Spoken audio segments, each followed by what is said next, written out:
그는 혼자서 완전히 다른 세계로 이동하게 되고 그곳에서 생존을 위해 괴물과 고블린과 싸워야 합니다. 하지만 아무것도 변하지 않아요. 그의 본래 세계에서도 하루는 완전히 외로운 패배자였고 미래는 블랙홀보다 더 어두웠습니다. 그 누구도 이 멍청이에 주목하지 않았습니다. 그는 불량배 그룹 학교의 여학생들, 시그마쌤 술래계 추종자들, 역겨운 땀내나는 괴짜들, 그리고 마지막으로 지나치게 고상한 좋은 여자들 중 어느 그룹에도 어울리지 않았습니다. 그는 다시 한번 책상에 머리를 기대며 자신 같은 얼간이는 이 세상에 설 자리가 없다는 걸 알고 있다. 그때 갑자기 모든 반 친구들이 멍청한 짓을 하기 시작한다. 교실 안에 황금빛으로 빛나는 원이 나타나자 모두가 그것을 응시한다. 하루도 너희들처럼 찌질이라. 이미 모든 만화를 다 읽었고 우리가 다른 세계로 이동하게 될 거라는 걸 알고 있다. 하지만 그게 너무 귀찮아서 그는 상황에서 벗어나려고 리터럴리 도망치려 한다. 안타깝게도 플렉스 시엘로 문이 꽉 닫혀 있어서 많은 손상이 있어도 그는 문을 부수고 탈출할 수 없다. 곧 마법의 원이 교실 전체를 덮고 학생들이 서서히 빨려 들어가기 시작한다. 하지만 하루는 너무 많은 미션 임파서블 영화를 봐서 공기 덕트로 점프해서 탈출하려 한다. 하지만 운이 그와 함께하지 않아서 원이 공기 덕트로 들어가 그를 하얗고 끝없는 공허로 빨아들인다. 그는 주위를 둘러보며 도대체 자기 반 전체가 어디에 있는지 궁금해한다. 그리고는 못생긴 왕과 엄청나게 예쁜 딸이 자신을 맞이해주길 기다린다. 하지만 아무 일도 일어나지 않는다. 곧 그는 한 늙은이가 자신을 향해 달려오는 것을 발견하고 어쩐 일인지 수화를 하며 소통하려 한다. 어떻게든 하루는 그 늙은 남자의 말을 이해하게 되고 모든 반 친구들이 자신보다 먼저 소환되어 특별한 스킬을 선택한 후 다른 세계로 이동했다는 것을 깨닫는다. 늙은이는 자신도 스킬을 선택해야 하니 따라오라고 말한다. 하지만 50가지 스킬 중 43가지는 이미 선택되어 더 이상 치트 스킬은 남아있지 않다. 그는 레이메스 스킬을 선택해서 어떻게든 새로운 세계에서 살아남아야 한다는 걸 깨닫는다. 하지만 그가 남은 스킬보다 해파리가 더 좋은 스킬을 가지고 있다는 걸 알게 되면서 그는 이 능력들로는 하루도 버틸 수 없다는 걸 깨닫고 노인을 마라카스처럼 흔들기 시작한다. 그는 노인에게 더 나은 기술을 쌓거나 계산하는 법을 배우라고 소리친다. 기술이 충분하지 않으면 더 많은 사람을 소환하지 말라고도 한다. 노인은 결국 화를 내며 그를 밀쳐내고 볼링공 같은 놈은 최고의 기술이 있어도 살아남지 못한다고 주장한다. 그래서 그는 남은 모든 기술을 그에게 주고 새 세계로 밀어낸다. 그는 돌아서서 자신을 둘러싼 거대한 숲을 보고 믿을 수 없다는 듯 서서 혼자 두려워한다. 그는 갑자기 땅에 놓인 주머니를 발견하고 집어든다. 그 안에는 무한 수납 용량이 있는 꽤 괜찮은 아이템이 들어있었다. 하지만 그 안에 있는 모든 것은 내 여자친구만큼이나 평범했다. 그는 곧 드립 체크를 하고 자신의 스탯을 확인하려 하지만 갑자기 화면에 주사위 2개가 나타난다. 그는 주사위를 던지고 둘 다 미나온다. 그는 그게 무슨 뜻인지 전혀 모르지만 스탯은 그에게 모든 것을 한 가지 스킬에 몰아넣으라고 말한다. 그는 M-를 뜻하는지 궁금해하며 안전하게 가기로 결심하고 모든 걸 행운 스타잇에 걸었다. 놀랍게도 M은 최대치를 의미했고 그의 행운 스탯은 최대치로 올라갔다. 또한 그는 너무 외로운 인셀이라 신이 야생동물을 길들일 수 있는 연민 능력을 주었다는 걸 알게 된다. 주변에 반 친구들이 있는지 둘러보지만 아무도 보이지 않아 앞으로 나아가 유튜브에서 진흙으로 집을 짓는 두 사람에게서 영감을 받아 직접 집을 짓기로 한다. 그는 숲속을 걷기 시작한다. 그가 이상한 기분이 드는 건 거대한 괴물이 나타날 것 같아서다. 그래서 그는 접촉 렌즈라는 또 다른 스킬 아이템을 꺼낸다. 그가 착용하는 순간 다양한 것들의 스탯을 볼 수 있는 능력을 얻게 되어 놀란다. 이 능력은 매우 중요하고 유용한 능력이다. 그는 이 능력들이 이름이 암시하는 것보다 훨씬 더 많은 것 같다는 것을 깨닫고 기쁘게 앞으로 나아간다. 그는 주변을 살펴보며 건강을 개선할 수 있는 약초와 항독성 버섯 등을 찾는다. 끝없는 가방과 함께 그는 쉽게 많은 것을 수집할 수 있다. 그가 원하는 대로 팔아서 엄청난 이익을 남긴다. 진정한 시그마 남자답게 스스로 수분을 보충한 후 그는 다시 숲속을 걷기 시작한다. 그러다 갑자기 동굴 입구를 발견한다. 그는 그 안에 괴물이 없기를 신에게 기도하고 유용한 것이 있는지 찾아보기 위해 들어간다.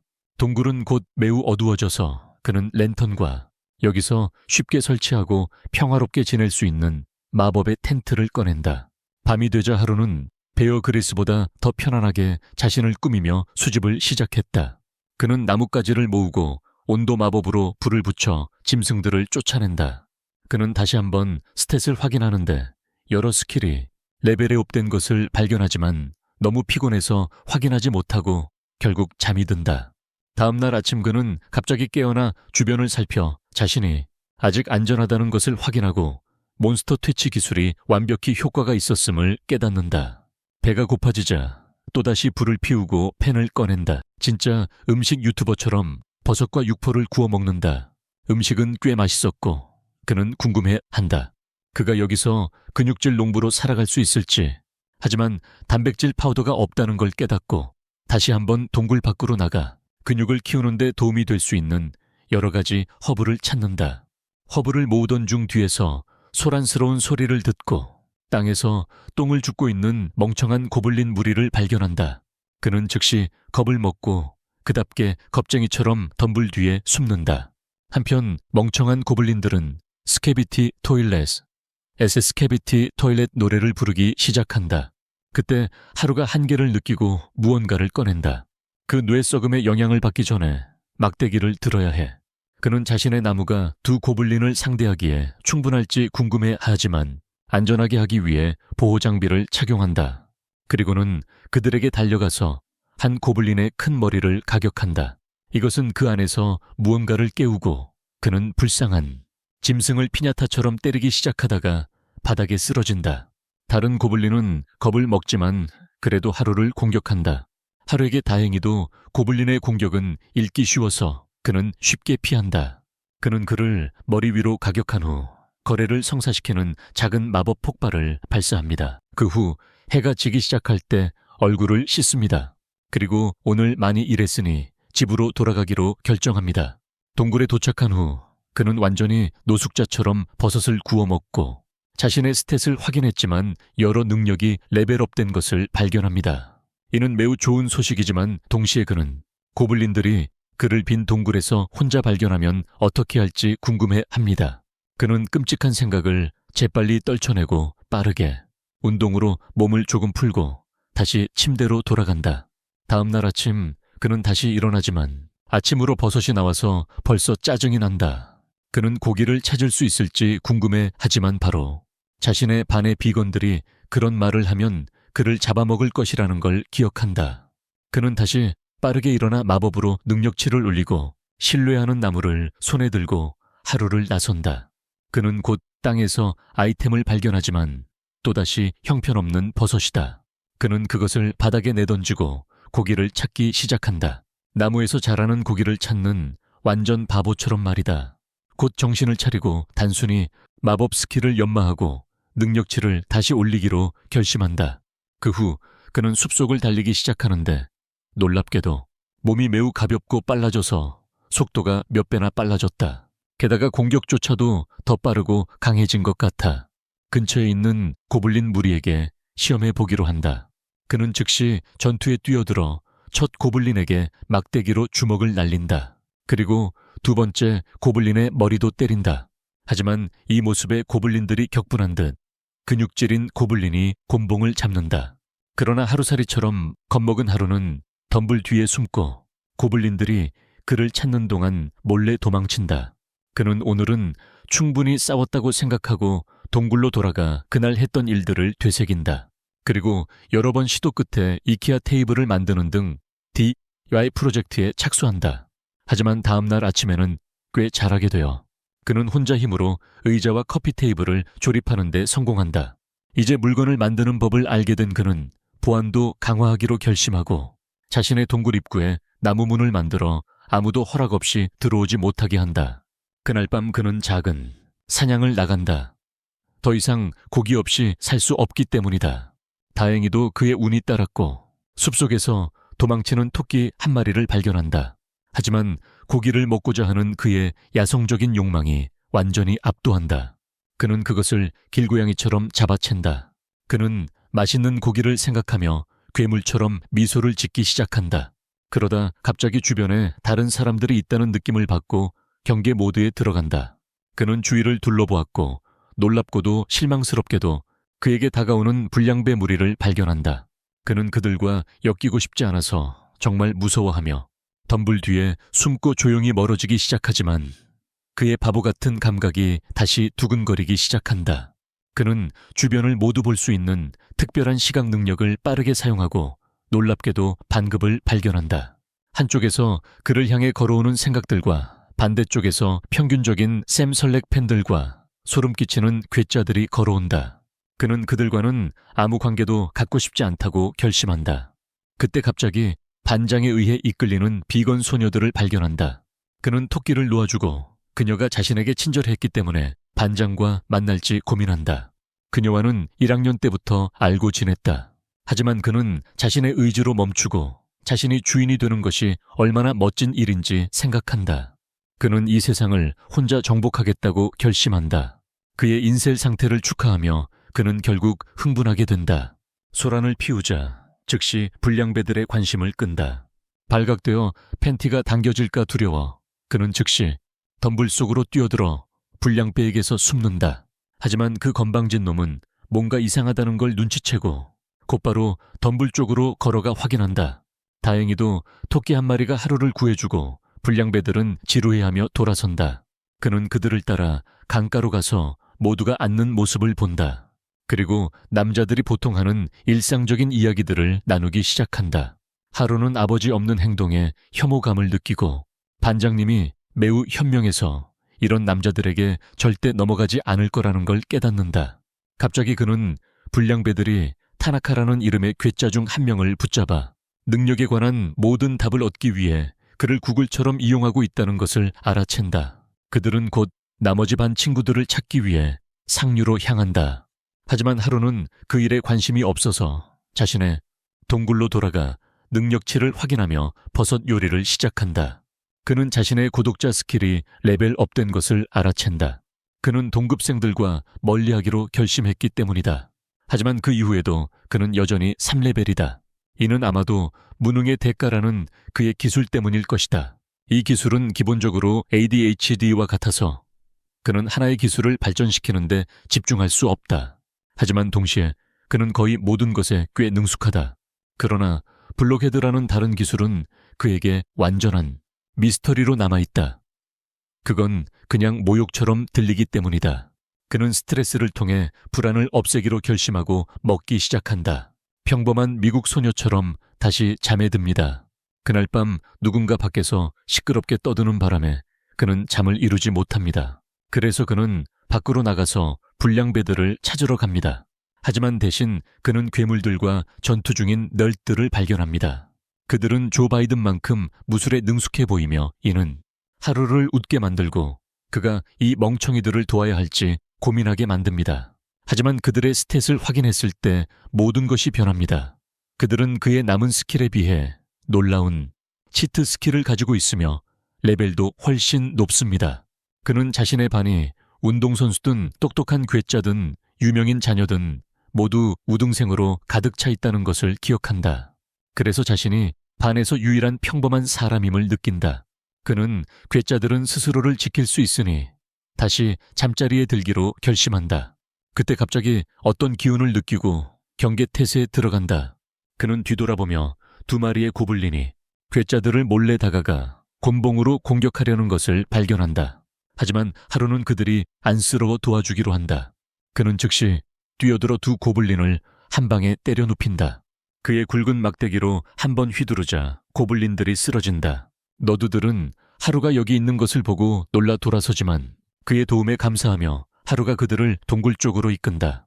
너드들은 완전히 깨끗하고 온갖 유용한 물건들로 가득 찬 놀라운 동굴을 보고 충격을 받는다. 심지어 애님의 바디필로우도 하나 없다. 그들은 도대체 어떻게 그런 걸 다 해냈냐고 묻는다. 하루는 자신이 대지 마법과 다른 몇 가지 낮은 마법 기술을 알고 있어서 모두 준비할 수 있었다고 답한다. 그는 그 후 너희들에게 다른 반 친구들에게 무슨 일이 있었는지 물어보았고 이 질문에 모두가 침묵하게 되었다. 안경을 쓴 너디는 아래를 바라보며 하루에게 그들이 지금 도망 중이라고 말한다. 하루는 이에 놀라며 그가 무슨 뜻인지 묻는다. 그는 그들이 이 세계로 전이된 날 모두가 충격에 빠졌다고 설명한다. 그들은 도대체 무슨 일이 일어나고 있는지 믿을 수 없었다. 하지만 너희들은 자신들이 대체 세계에 있으며 치트 스킬을 가지고 있다는 것을 깨닫고 빠르게 상황을 이해했다. 여자들은 울고 다른 여자들은 지루해하고 있었다. 하지만 반장님이 모두를 진정시키려고 애썼다.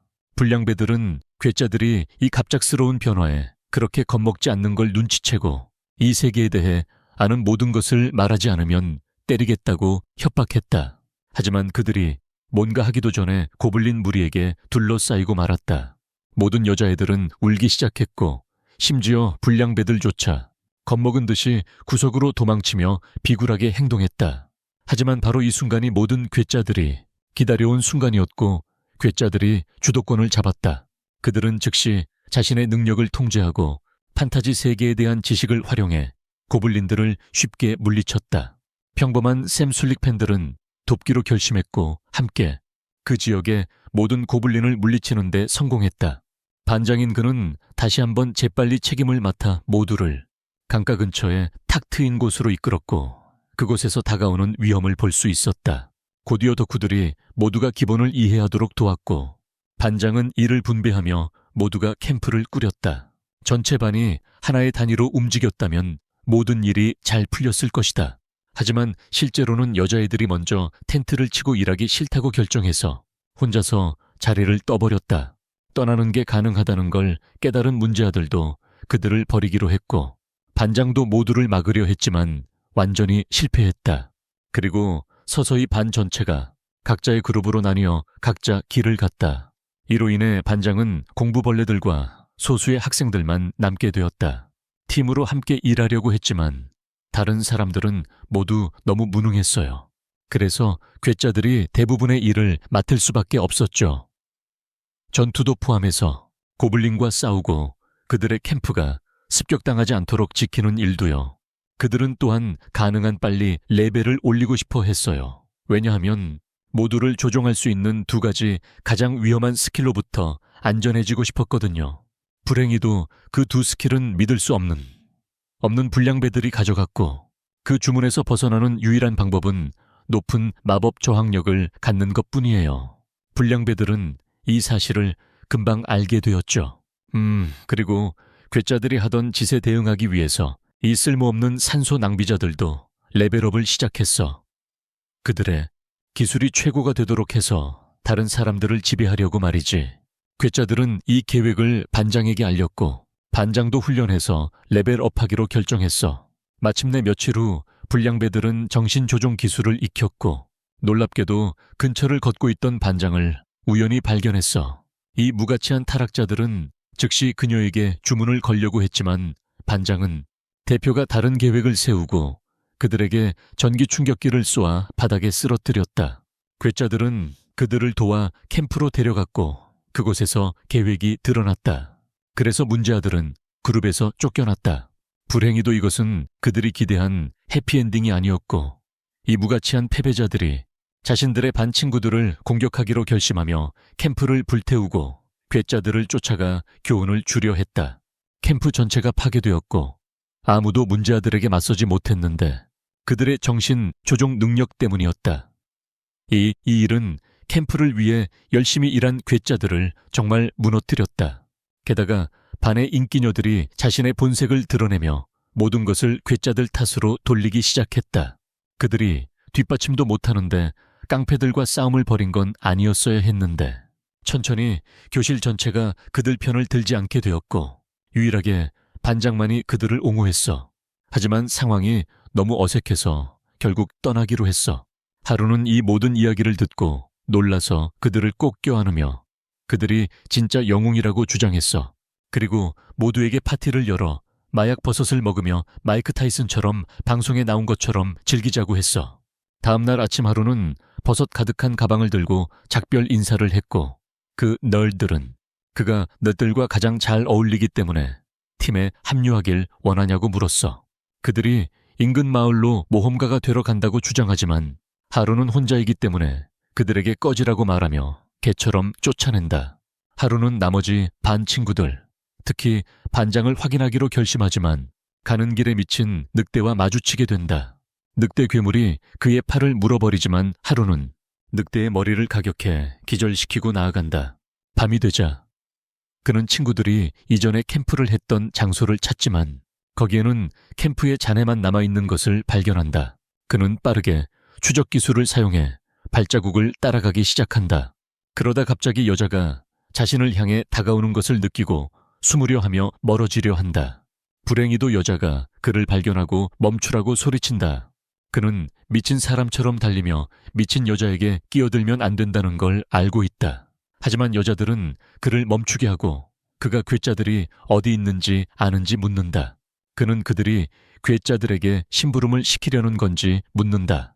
그러나 여자들은 입 다물라고 하며 자신들이 실수를 깨달았다고 말한다. 그리고 지금까지 자신들이 괴짜들 덕분에 살아있다는 사실도 그는 그들에게 잊어버리라고 말한다. 괴짜들은 이미 오래전에 떠났고 여자들은 그들을 쫓아가려면 길에 있는 모든 괴물들을 만족시킬 줄 알아야 한다. 그는 그들이 괴짜들을 쫓아가다 무의미한 죽음을 당하지 않도록 하려 한다. 하지만 그의 놀라움에 여자들은 이유 없이 울기 시작한다. 그들은 단순히 사과하고 싶었다고 소리치고 여자들의 대장이 하루에게 괴짜들을 찾을 때까지 살아남는 법을 가르쳐달라고 간청한다. 여자들은 그가 가르쳐준다면 슈퍼 울트라 곽콕 2,000을 주겠다고 약속한다. 그의 물건에 침을 뱉은 후의 말이다. 하루는 그렇게 가르쳐주기로 동의한다. 여자애들이 마치 숲속에서 길 잃은 강아지들처럼 그를 따라다닌다. 그리고 하루가 잡은 것에는 뭐든지 달려든다. 그는 그중 한 명이 다친 것을 보고 자신의 물약을 조금 준다. 하지만 그 멍청한 년은 그게 샴페인이 아니라는 걸 전혀 이해하지 못하고 전부 하루에게 뿌려버린다. 그는 이런 멍청이들 때문에 너무 지쳐서 언제 동굴로 돌아가 쉴 수 있을지 궁금해한다. 그때 반장이 그가 완전히 멍해진 것을 보고 알아차린다. 반장은 그를 찾아낸 게 반가운지 그의 이름을 부른다. 하지만 하루는 자신의 계획에 너무 몰두한 나머지 그녀를 쳐다보지 않는다. 하지만 그녀는 소리쳐서 겨우 그의 관심을 끈다. 하루는 반장님이 바로 옆에 있는 것을 보고 충격을 받으며 불량배들이 다시 공격하기 전에 드디어 기회를 잡을 수 있을지 궁금한다 비란. 하지만 반장은 그가 이렇게 늦은 밤에 여자들과 함께 다니는 모습을 좋아하지 않는 듯하다. 그리고 도대체 왜 이런 인스타그램 생각들이 그를 따라다니는 거냐고 묻는다. 하루는 이 질문들로부터 도망치려 한다. 하지만 반장을 따라온 다른 여자들이 그에게 계속해서 반클래스 대표가 그 자리에 있으라고 하자 죽일 듯한 눈초리를 보낸다. 그가 무엇을 하고 있었는지 물어본다. 하루는 어차피 이런 생각들로부터 도움을 받고 싶지 않다. 그냥 혼자 사는 인셀 생활로 돌아가고 싶어 한다. 하지만 그는 앉아 있어야 한다. 다른 여자들이 그들의 상황에 대해 어떻게 해야 할지 논의하는 동안 하루는 그 기회를 이용해 마법 연습을 하기로 결심한다. 그리고 자신의 지구 마법 주문을 외우기 시작한다. 그는 땅속에 갇히면서 일이 잘못된다. 반장인 그녀는 그를 걱정한다. 하지만 그녀의 강력한 끌어내기 실력 덕분에 쉽게 그를 땅에서 구해낸다. 그녀는 결국 하루가 사실 무해하며 단지 도움을 주고 싶었을 뿐이라는 결론에 이른다. 그리고 약간 어설픈 탑을 대가로 받은 것은 사업비로 처리할 수 있다고 생각한다. 그녀와 그녀의 여자친구들은 그를 험담한 것에 대해 사과한다. 하지만 하루는 그저 집에 가서 나무 장난감을 가지고 놀고 싶어 한다. 그가 집 이야기를 꺼내자마자 여자들은 그가 여기서 태어났는지 궁금해하며 관심을 갖기 시작한다. 하루는 이 여자들이 집단적으로 토스터기에 대한 혐오감을 가지고 있음을 깨닫고 그들에게 자신도 그들과 똑같이 세상에 태어났다고 말한다. 하지만 시간이 남아 집을 지었다고 한다. 이 금전만 밝히는 여자들은 즉시 다시 모임을 시작한다. 반장이 그의 집 크기가 얼마나 되는지 묻자 하루는 잠시 생각한 후 약 240명 정도는 쉽게 들어갈 수 있다고 대답한다. 가구와 욕실을 좀 치우면 더 많이 들어갈 수도 있다고 덧붙인다. 소녀들은 목욕에 대한 이야기를 듣고 충격을 받습니다. 반장인 그녀는 나머지 친구들이 곰 그리스처럼 지내는 동안 그가 이렇게 호화롭게 사는 것에 대해 소리칩니다. 마침내 반장은 모든 용기를 모아 그에게 하룻밤 그의 집에 머물 수 있는지 물어봅니다. 이 말은 그의 뇌를 단숨에 멈추게 하고 그는 이 소녀들이 새틴, 셔츠를 입고 있는 모습을 상상하기 시작합니다. 반장은 그에게 스캔들한 생각을 그만두라고 소리칩니다. 그들은 곧 숲속을 걷기 시작하고 어떻게 된 일인지 이 자식은 구글 맵도 갖추고 있습니다. 그는 단순히 밤에 화살표를 따라가고 다른 놈들은 앞에 있는 것을 보는데 어려움을 겪고 있다. 영원처럼 느껴지는 시간을 걷고 나서 그들은 마피날멘테 그의 집에 도착한다. 그는 그들을 그의 그리 겸손하지 않은 집으로 환영하며 모두 숨을 헐떡인다. 그들은 즉시 그의 삶에 있는 모든 호화로운 것들을 탐내기 시작하고 하루는 그가 하렘 만드는 과정을 얼마나 빠르게 해치웠는지 궁금해한다. 여자들이 마침내 욕실을 발견하자 상황이 놀랍게 전개된다. 그들의 옷은 내가 침실에서 버티는 것만큼이나 빠르게 벗겨진다. 여자들은 즉시 함께 욕조에 뛰어들고 하루는 밖에 서 있다. 숲속 생활이 그들의 여성다움을 야성으로 바꾸었는지 궁금해하며 하루는 마침내 오늘 밤은 여기서 마무리하기로 결심하고 밖에 자신의 공간이 있다는 것에 매우 행복해한다.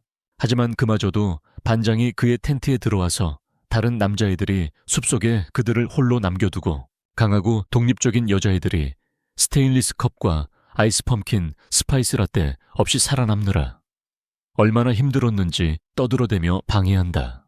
하지만 하루의 집이 그들에게 꼭 필요한 위안을 제공해 주었다. 하루는 그녀에게 이 여정 내내 기운을 북돋우고 그들을 보호하는데 정말 잘했다고 말하며 평생 이 세계로 전이 되길 바라며 일해온 이런 오타쿠들과 자신을 비교하지 말라고 한다. 반장님은 그의 따뜻한 말에 감사하며 집으로 돌아가 푹 잠을 잔다. 한편 하루는 대마초를 구해 단백질 쉐이크 만드는 연습을 하면서 여자들을 상상한다. 다음날 아침 그는 아무도 텐트에 블랙라이트를 비추지 않길 바라며 일어난다. 그때 텐트 안에서 보라색 머리의 소녀를 발견한다. 그는 이게 알라바마 출신 의부 여동생을 만나는 장면인가 궁금해한다. 하지만 그 소녀는 그의 반 친구 중 한 명이었다. 그녀는 버섯과 생선을 요리했으니 아침 먹으러 준비하라고 말한다. 그 말에 그는 깜짝 놀라 그녀와 머리가 부딪히고 만다.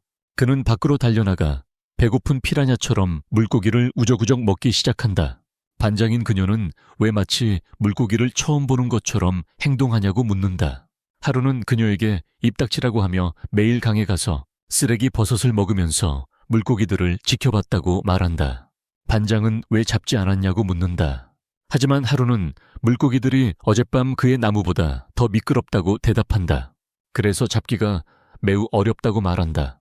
그는 도대체 어떻게 이 물고기들을 잡았냐고 묻고 반장은 대답한다. 그들은 미끄러운 물건을 다루는 경험이 있고 마법도 사용할 줄 안다. 한 소녀가 번개 마법을 사용해 물고기들을 피카츄처럼 처리하는 모습을 보여준다. 이 모습을 보고 흥분한 하루는 그녀에게 한 번 더 보여달라고 부탁한다. 소녀는 다시 한번 번개 구슬을 만들어낸다. 하지만 이번에는 그가 다가와 번개를 플라스틱 큐브 안에 가둔 뒤 물을 향해 던져 모든 물고기를 죽인다. 이것에 크게 흥분한 그는 이렇게 번개 마법을 배우기까지 한다. 소녀들은 조금 혼란스러워하지만 그는 설명한다. 그의 포장 마법으로 원소 마법을 배울 수 있다. 반장도 그게 진짜 치트 스킬처럼 들린다고 깨닫지만 하루는 옛날에 자칭 신이라는 그 자식이 형편없는 능력만 줬고 이건 그가 발견한 허점일 뿐이라고 답한다. 나중에 여자애들이 물놀이를 하는 동안 그는 반장에게 앞으로의 계획에 대해 묻는다. 반장은 그들이 근처 도시로 가서 거기서 일을 구할 계획이라고 대답한다. 하루는 잠시 생각한 뒤 지금은 그들이 아니라며 주장한다. 그들은 힘을 얻었지만 하루는 그들이 아무것도 아닌 바보 같은 창녀들임을 알고 있다. 반장이 그들의 레벨을 높이는데 도움을 줄 수 있는지 묻는다. 하루는 즉시 동의하고 기본 훈련을 시작한다. 그들이 레벨에 대해 묻자 그는 그들 중 가장 낮은 레벨이 16이라는 것을 알게 된다. 그건 미친 일이었다. 왜냐하면 그는 아직 레벨 7이기 때문이다. 그는 그들이 이미 자신보다 훨씬 강한데 무엇을 가르칠 수 있을지 궁금해한다. 그때 갑자기 그들 뒤에 덤불이 흔들린다. 하루는 그들의 주의를 끌고 숨겨져 있던 늑대 무리가 있다는 것을 드러낸다. 그들은 탐스러운 복숭아를 물어뜯을 기회를 기다리며 시험 삼아 싸움을 하자고 요청한다. 여자아이들은 이 세대의 어떤 권한을 가진 여성들처럼 지나치게 자신감 있어 보이지만 결국 완전히 무능력하다는 것이 드러나며 멋지게 패배하고 만다. 그 수치스러운 모습을 보인 후 모두 하루의 텐트로 들어가 자신들이 기술이 전혀 없다는 사실을 곰곰이 생각하기 시작한다. 그래서 할 수 있는 건 주방으로 돌아가거나 설탕 아빠를 찾는 것뿐이다. 그 반 아이들은 즉시 부자 남자를 쉽게 찾을 수 있다고 결심하고 나머지도 그 뒤를 따른다. 다시 힘을 얻은 기분으로 아침에 텐트에 무단으로 들어와 사과하는 분홍 머리 소녀는 그녀는 그가 해가 없는 인셀인지 확인하고 싶어서 그의 허락을 받았다. 그는 걱정하지 말라고 말하고 혼자 텐트에서 잔다. 그리고 다시 맛있는 생선 아침 식사로 깨어난다. 그가 식사하는 동안 그는 몇몇 소녀들이 숲으로 돌아가 여성의 매력을 이용해 늑대들을 물리치려는 이야기를 엿듣는다. 하지만 다행히도 반장이 그들을 막고 연습해야 한다고 말한다. 그래서 연습이 시작된다. 그들은 너무 형편없어서 쓰레기차조차도 그들을 가져가고 싶어 하지 않는다. 그들은 하나씩 모두 지고 있다. 하지만 조금 더 훈련한 후 드디어 재경기의 날이 다가온다. 늑대들은 자신감이 넘쳐 보이고 심지어 험담을 시작한다. 그는 이것이 여자아이들이 싸우도록 격려할지 궁금해한다. 하지만 이 바보들 중 일부는 자고 있고 다른 이들은 싸움을 피할 핑계를 찾고 있다. 다행히도 모두가 쓸모없는 것은 아니어서 분홍 머리에 소녀가 주도적으로 나서고 곧 다른 여자아이들도 따르기 시작한다. 실행이 엉성했음에도 불구하고 그들은 불쌍한 늑대들을 꽤 쉽게 물리쳤다.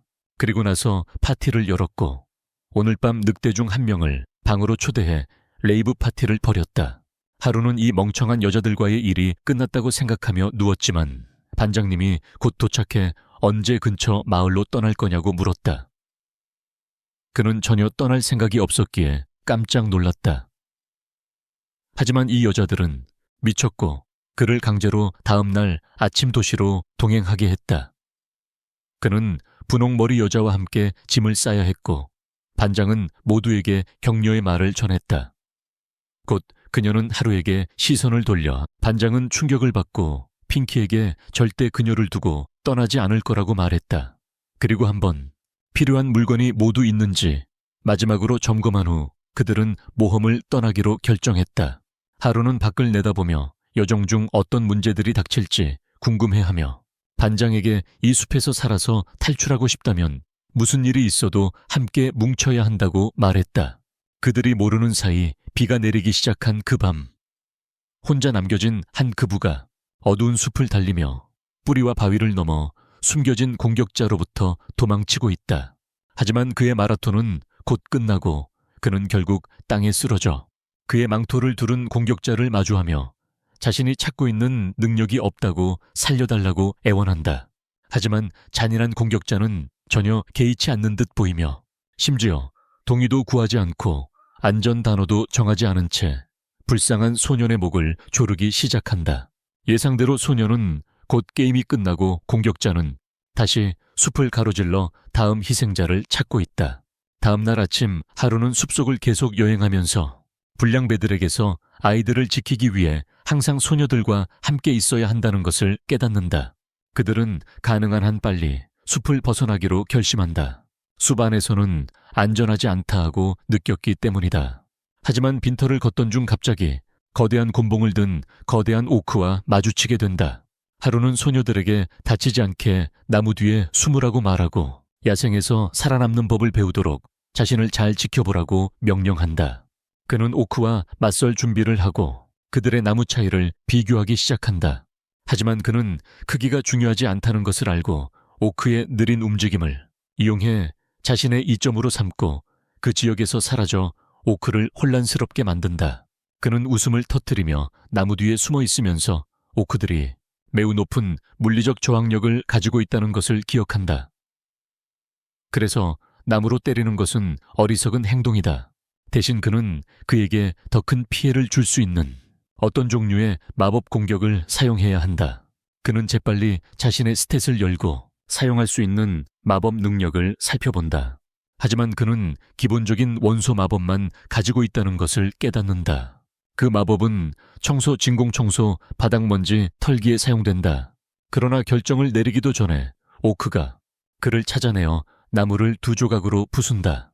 화가 난 뚱뚱한 놈이 그의 곤봉을 휘두르기 시작하는데 내 독한 전 남자친구가 떠오른다.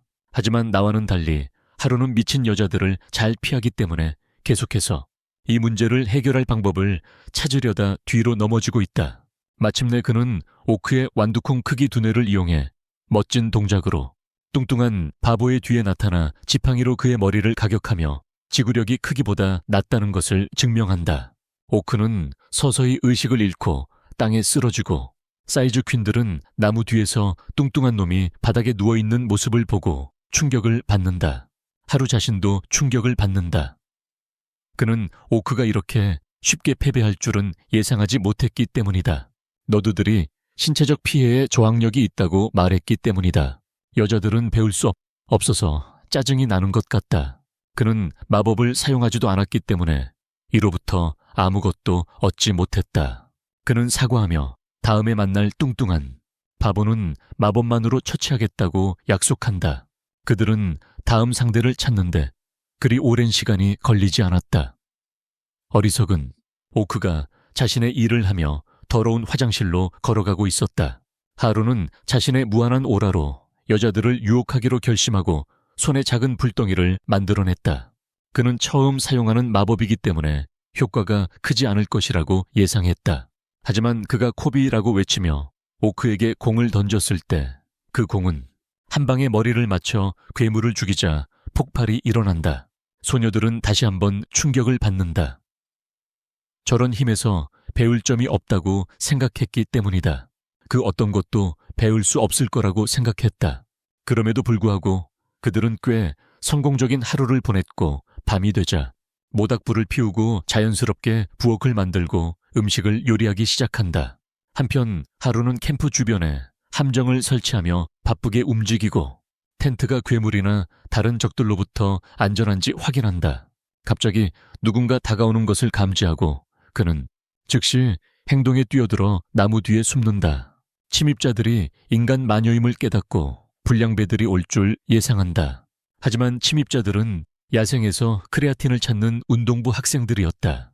하루는 불량배들보다 그들을 보고 안도한다. 그들이 훨씬 더 착하다. 그들은 야생에서 하루를 보고 놀란 듯하며 모두에게 경고하려고 여자를 찾고 있었다고 말한다. 그들이 방금 발견한 새로운 위험한 능력에 대해 하루는 즉시 관심을 가지며 근육질 운동부 학생이 비밀 능력에 대해 이야기해준다. 이것은 하이제크라고 불리며 이는 범죄자들의 정신통제 능력보다 훨씬 치명적입니다. 그들은 이제 누구도 믿을 수 없다고 주장하며 하루는 장난을 치기로 결심하고 하이제크 기술을 가진 척합니다. 하지만 운동선수들은 그냥 웃어넘기며 그가 하이제크 능력을 가지고 있더라도 상관없다고 말합니다. 그는 여전히 집 안에만 틀어박혀 있을 테니까요. 이에 하루는 기분이 상해 자신에게 노예제라는 능력이 있다고 주장하지만 그 운동선수들은 지금이 24년이고 남부에서도 노예제 같은 건 싫다고 말합니다. 그 후 그들은 하루에게 작별 인사를 하며 그를 그 사람에 대해 경계하라고 조언합니다. 그들이 단백질 쉐이크를 찾으러 숲속으로 걸어가면서 이 납치 능력을 발휘한다. 다음날 아침 여자아이들은 무기 훈련을 받을 준비를 하지만 화장을 하느라 바쁜 동안 하루는 숲으로 가서 볼일을 보려 하고 반장도 그를 따라간다. 그녀는 그를 멈추고 어젯밤 어디 있었냐고 묻고 하루는 솔직하게 대답한다. 그가 납치 능력에 대해 경고한 운동부 친구들을 만났다고. 반장은 즉시 얼굴이 창백해지며 몸을 꼬기 시작한다. 그리고 고개를 숙이며 중요한 것을 숨긴 것에 대해 사과한다. 하지만 하루는 바보가 아니어서 이미 그녀가 아마 하이제킹 능력을 가지고 있을 것이라고 추측했다. 반장인 그녀는 하루가 그렇게 차분한 모습을 보이자 충격을 받는다. 그녀는 그가 어디서 그것을 알게 되었는지 묻는다. 하루는 자신이 크레아틴을 마시는 멍청이들만큼 바보가 아니라고 대답하며 그녀의 행동에서 그 정도는 유추할 수 있었다고 말한다. 반장은 여전히 혼란스러운 표정을 짓고 있다. 하이제킹은 꽤 무서운 능력이기 때문이다. 그 능력은 그녀가 누군가를 죽인 후 그들의 기술을 빼앗을 수 있는 힘을 준다. 하루는 그녀에게 너무 걱정하지 말라고 말하며 괴짜들은 자신들이 하는 일을 잘 알고 있다고 전한다. 그들은 이미 비행 청소년들의 정신조종 능력을 봉인하려고 하고 있다. 하지만 그녀의 해킹 능력에 대해 알게 된 후에도 그들은 아무것도 바꾸려 하지 않았고 이는 그들이 그녀를 신뢰한다는 것을 의미한다.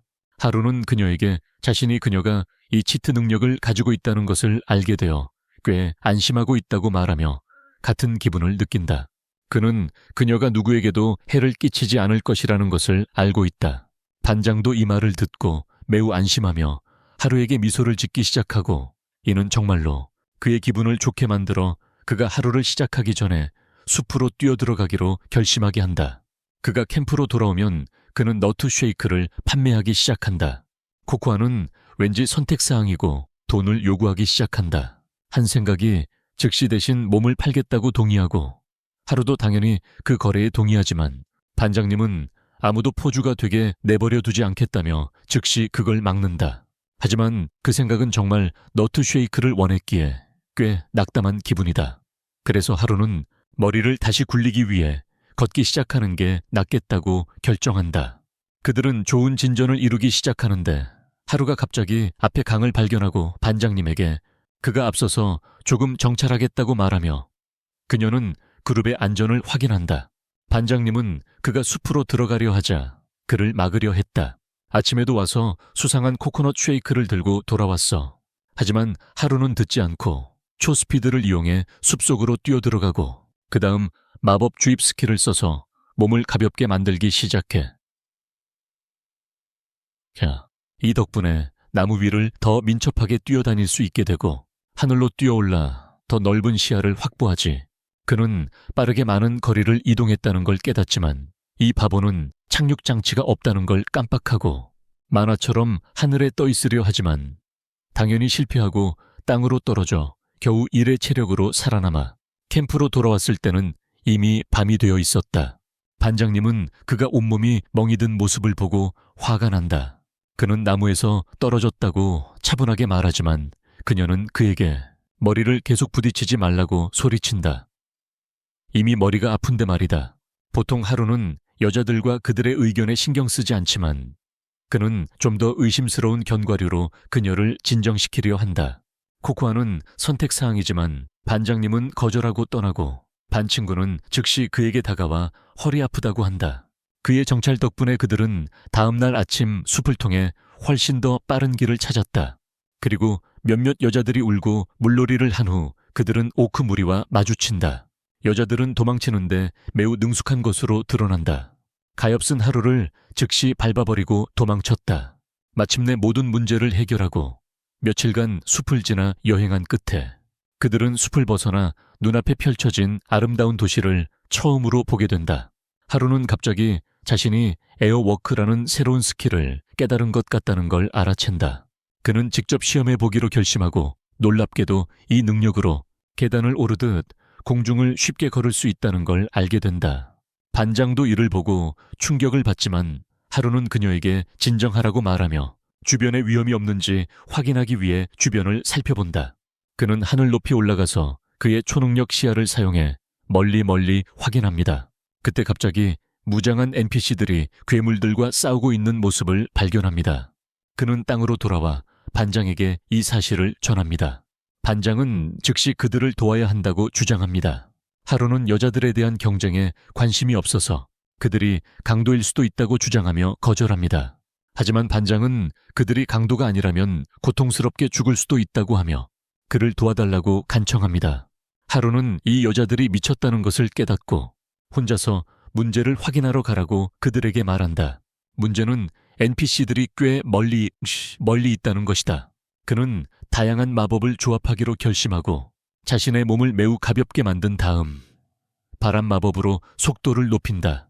그 마법들과 함께 공중 이동을 사용하여 놀라운 속도로 한 발에서 다른 발로 점프한다.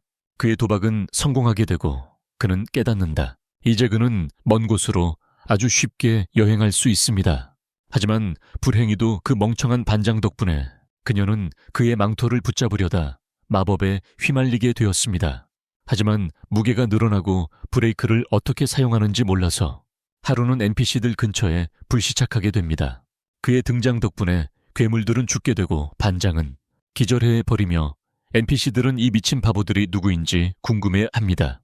NPC들은 자신들을 갓과 오프트라고 소개하며 그들이 괴물을 죽이기 위한 퀘스트를 수행 중이라고 주장합니다.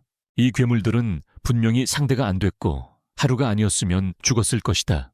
파티의 여자아이들은 서로를 재빨리 치유하고 그룹은 수레를 고치기 시작하는데 하루가 구운 버섯을 건넨다. 갓은 기쁘게 봤지만 한 입 베어 물자 이 버섯들이 평범한 버섯이 아니라는 걸 깨닫는다. 즉시 힘을 회복시켜주는 버프 버섯이라는 것이다. 하루는 남은 파티원들에게 버섯을 나눠주고 그들은 즉시 기운을 되찾으며 왜 이 낯선 사람이 이렇게 귀중한 식량을 주는지 의아해한다. 하지만 하루의 머릿속은 이 늙은 놈들이 포위됐다는 사실에 꽉 차 있다. 이 절대적인 미녀들 때문에 그가 화가 나서 주먹을 휘두르려 할 때, 하지만 다행히 반장님이 깨어나서 즉시 그를 막는다. 곧 다른 여자애들도 그 장소에 도착하고 곧바로 아름다운 엘프들에게 매료되어 그들의 뷰티 루틴을 묻는다. 그들을 도와 생존하게 해준 보답으로 NPC들은 모두 도시까지 에스코트하기로 한다. 여자애들은 기쁘게 도시로 들어가며 다음 모험을 기다리는 큰 성과다. 하루는 여자애들이 새 도시를 즐거워하는 모습을 보고 꽤 기뻐한다. 그들은 마을을 한 바퀴 돌며 모든 가게를 확인하는데 하루는 자신의 임무가 끝났으니 떠나야 할지 고민한다.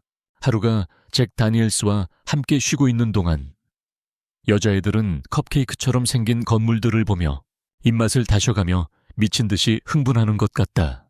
다행히 반장이 있어서 모두를 통제하고 그녀는 하루에게 이 어리숙한 무리들을 관리하는 걸 도와달라고 소리친다. 혼자서는 감당할 수 없기 때문이다. 그녀가 호루라기를 불자 훈련된 개들처럼 모든 여자애들이 즉시 그녀에게 달려든다. 이 모습을 보고 하루는 반장이 이렇게 큰 권력을 가진 줄 몰랐기에 놀란다. 그 모습을 지켜보며 그는 여자애들이 잘 관리되고 있다고 생각하며 안심한다. 하지만 반장은 그를 그렇게 쉽게 놓아주지 않을 것이다. 그녀는 그날의 계획을 세우기 시작하며 먼저 그들이 지금까지 모은 전리품을 모두 가지고 모험가 길드로 갈 것이라고 말한다. 얻은 돈으로 그들은 길드에 등록하고 그 후에는 편안한 침대에서 푹 잘 것이다. 여기까지 모두가 같은 생각인 것 같다. 하지만 반장님이 며칠 후에 반 친구들에 대한 정보를 수소문하기 시작할 것이라고 말한다. 이 말에 반 친구들은 꽤 화가 난다. 왜냐하면 그들은 가능한 빨리 너두들을 찾고 싶어해. 그래서 아무 이유 없이 깎아내린 것에 대해 사과하려고 하는 거야. 반장님은 분명히 너드들을 찾고 싶어서 사과한다고 사과한다.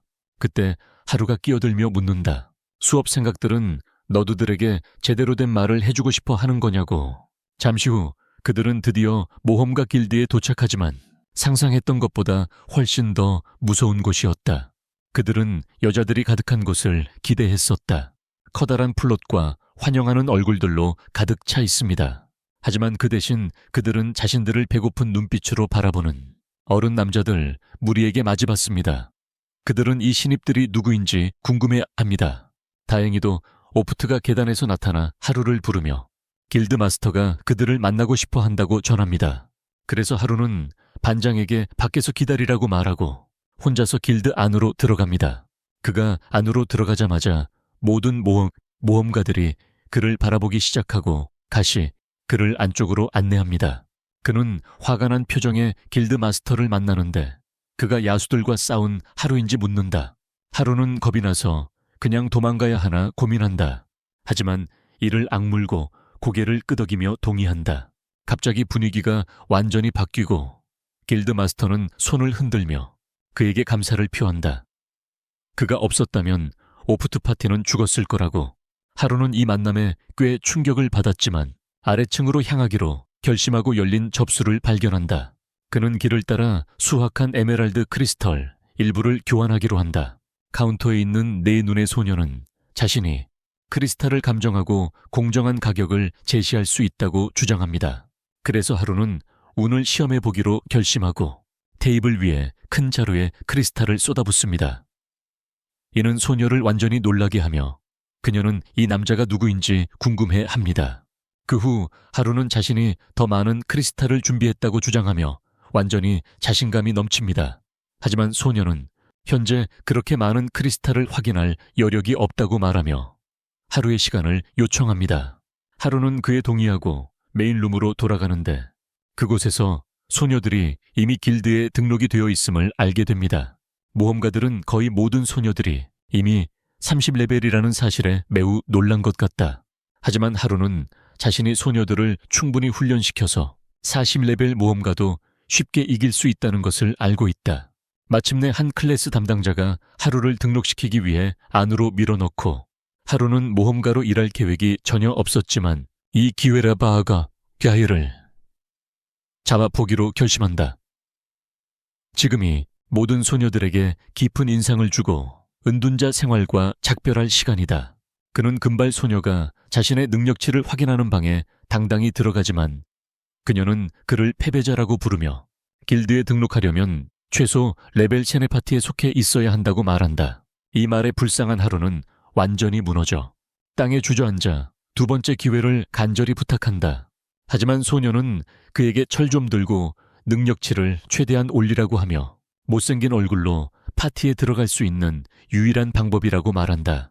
그녀는 그가 20레벨에 도달해야만 혼자 모험을 시작할 수 있고 30레벨에 도달해야 제대로 된 모험가라고 불릴 수 있다고 말한다.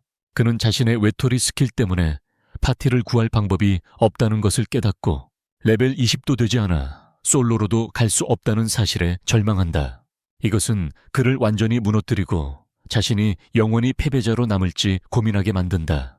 반장도 하루가 안쓰러워서 그를 위로해주고 그들은 곧 모두 함께 호텔로 향해 하룻밤을 보내기로 한다. 오랜만에 제대로 된 침대에서 잠들게 된 그들은 그저 그것만으로도 만족했다. 하지만 하루는 자신의 침대에 누워서도 잠들지 못하고 숲속에서 자는 것이 훨씬 더 편하다고 느꼈다. 다음 날 아침 모두가 밖으로 나가 마을을 둘러본다. 이곳은 꽤 안전하기 때문이다. 그리고 하루도 이제 에메랄드를 팔아서 돈을 받고 숲으로 돌아가야겠다고 생각한다. 이제 여자아이들도 안전할 테니까. 하지만 안타깝게도 접수처의 소녀와 그녀의 상사들은 모두 하루에게 사과한다. 지금은 에메랄드 값을 모두 지불할 돈이 없기 때문이다. 길드마스터가 나와서 하루가 너무 많은 에메랄드 원석을 가져와서 제대로 세어볼 인력조차 부족하고 돈을 다 줄 수도 없다고 말한다. 그래서 그는 하루에게 할부로 돈을 받아도 괜찮겠냐고 묻는다. 하루는 자본주의를 사랑하기 때문에 전혀 개의치 않고 무려 5지젠젠 달러가 든 두툼한 가방을 받으며 완전히 충격을 받는다. 그가 번 돈에 꽤 만족하는 것 같지만 분명 패배자가 돈을 받는 순간 모든 여자들이 달라붙기 시작한다. 모두가 마치 자기 돈인 양 축하하며 쇼핑 준비를 한다. 반면 겟은 진정한 형제로서 하루에게 이런 여자들은 버리고 진짜 여자들을 만나라고 알려준다. 그는 장소를 알고 있기 때문이다. 즉시 하루의 입에서는 군침이 돌기 시작한다.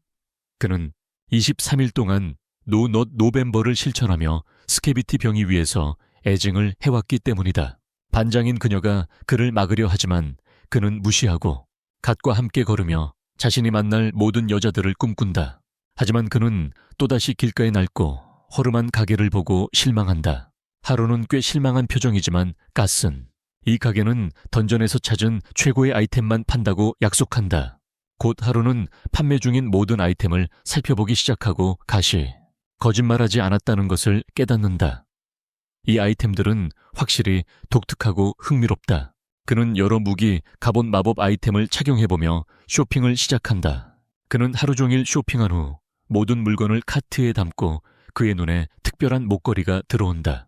그는 이상한 남자에게 이 목걸이가 무엇을 하는지 묻고 그는 여러 아이템을 하나로 합칠 수 있다고 대답한다. 하루는 이게 꽤 유용할 것 같다고 생각하는데 반장님이 나타나 쇼핑 좀 그만하고 돌아가서 자라고 말한다.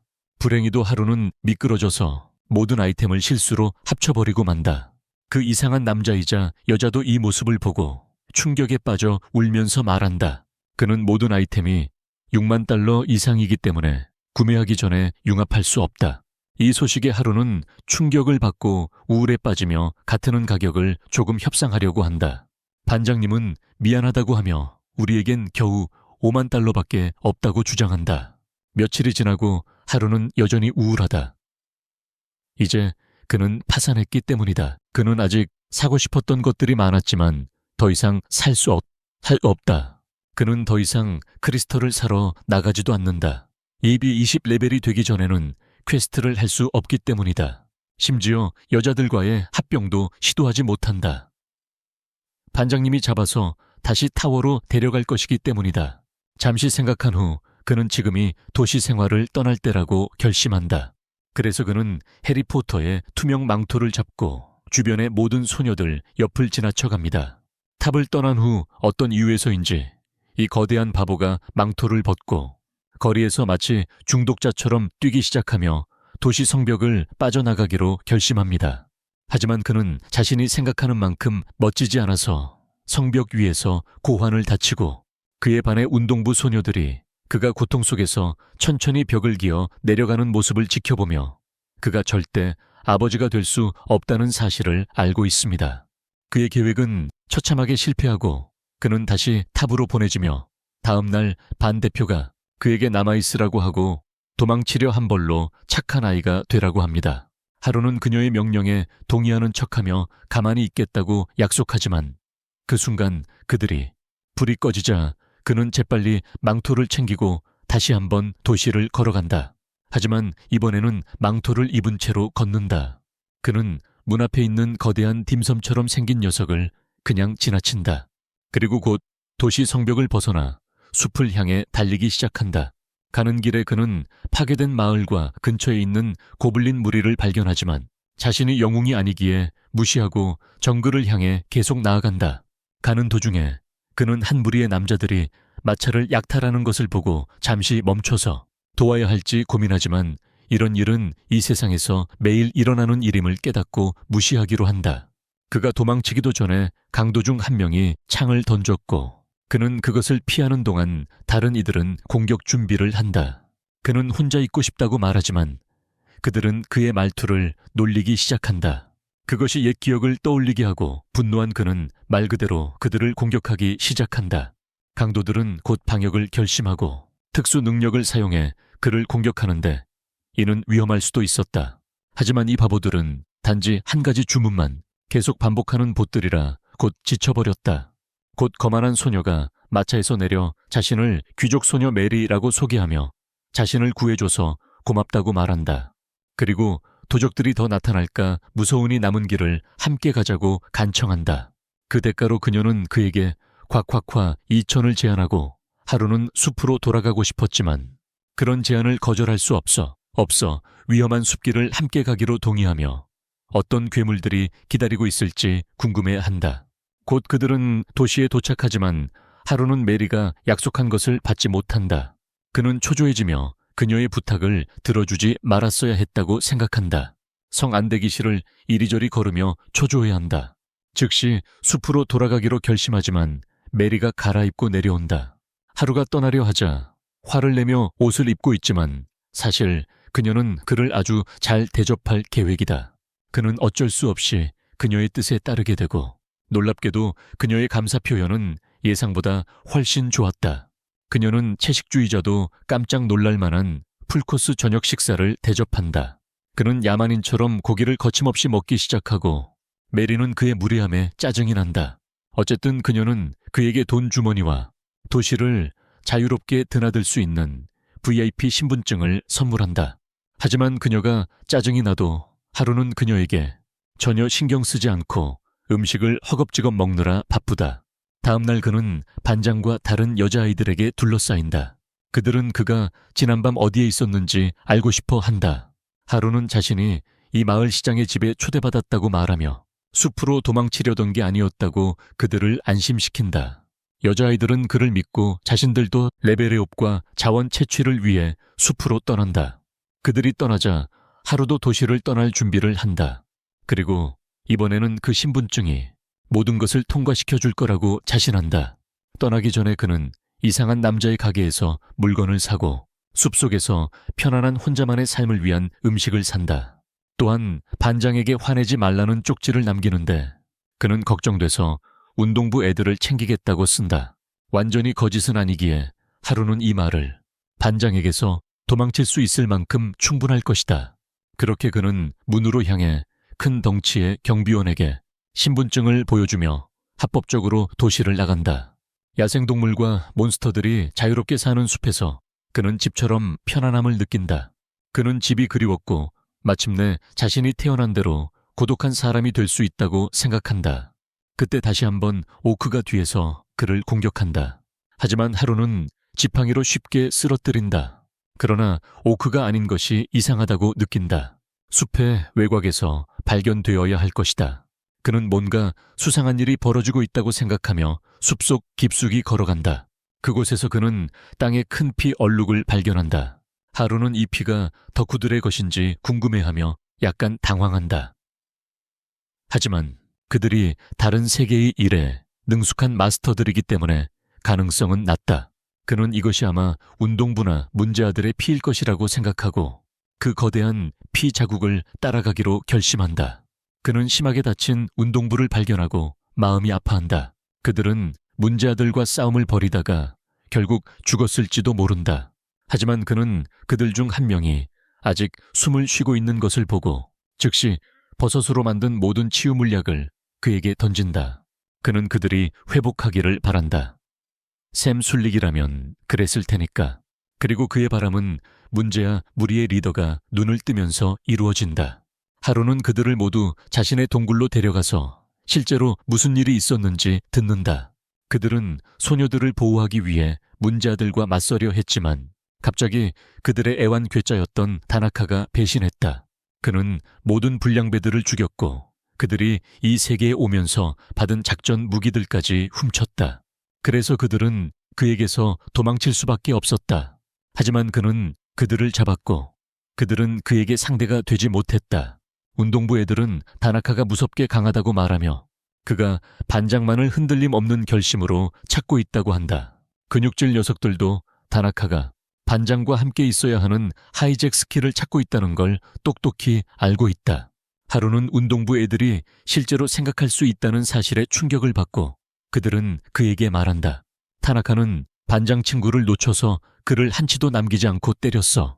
그들이 그녀에게 도움을 요청할 것이라고 믿었기 때문이야. 하지만 운동부 아이들은 자신을 희생할 준비가 되어 있었고 대신에 그들은 하루에 동굴 쪽으로 기어갔어. 하루를 유인해서 상황을 해결하려고 했지. 그들은 타나카를 물리치기 위해 그의 도움을 요청했어. 처음에는 다른 사람들과 엮이고 싶지 않았지만 이 싸움에서 물러설 수는 없었어.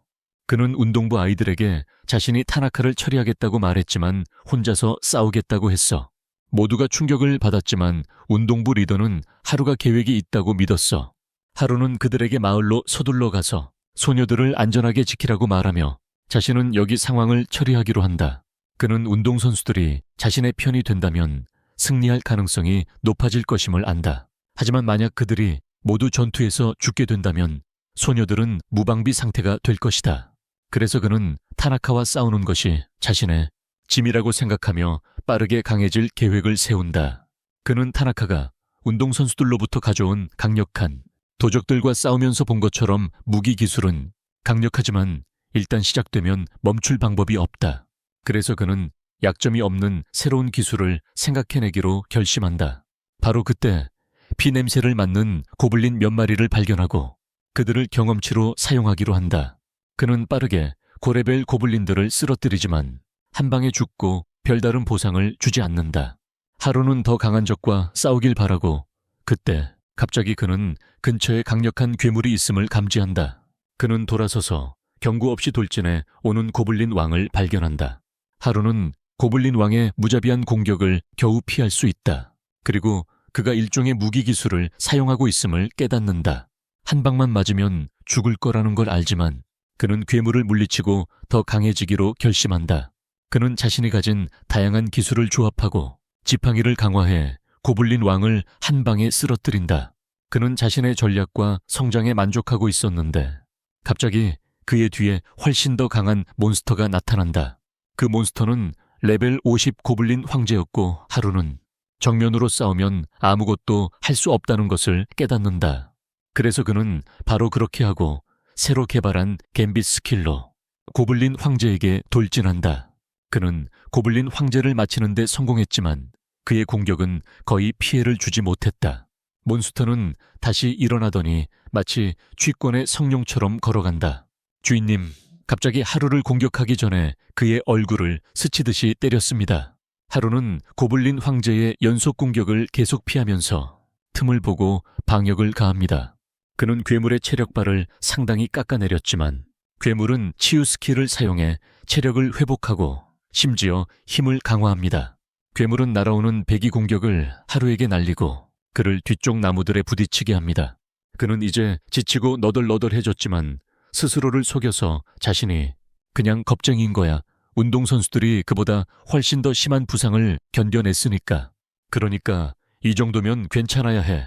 그는 다시 일어나서 고블린 황제를 공격해 밤새 싸운 끝에 하루는 마침내 그를 물리치고 11레벨에 도달해 그는 승리의 포효를 지르며 축하하고 다시 숲속의 집으로 돌아가 레벨업 후 자신의 스탯을 확인하고 자신의 스킬 사용법에 대해 더 알아봐.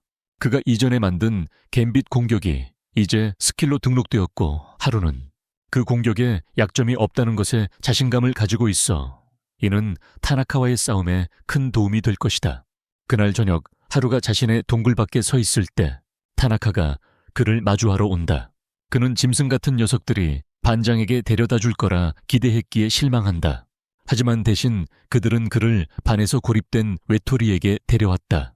그는 자신이 바보 같은 불량배들을 조종하고 반을 여러 그룹으로 나누는 등 모든 일을 했음에도 반장을 찾지 못한 것이 안타깝다고 말한다.